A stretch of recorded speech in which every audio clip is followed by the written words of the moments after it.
Hello, welcome to Elizabeth O'Brien Art. Today we're going to work on a canvas painting in acrylic, and we're doing a dark background, so I'm using a pre-gessoed black canvas, and I've sketched out my drawing in pencil, and then I've also sketched it in on the canvas itself using a Posco pen.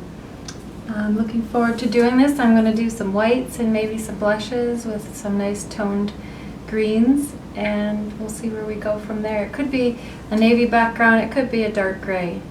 It's kind of where I'm thinking I'm going to go. I've laid out a few different photos of different flowers, and I'm just going to create a compilation of them to create this piece.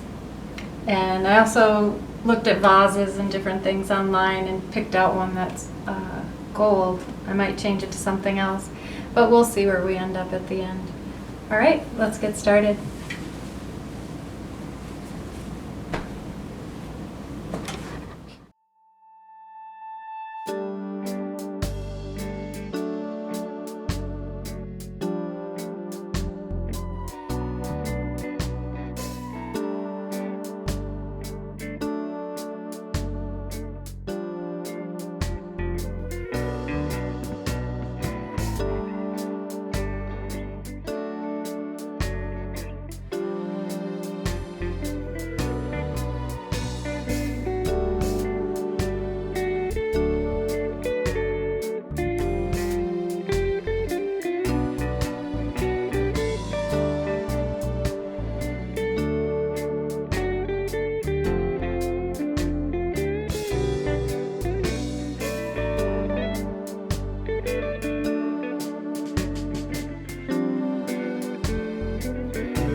you.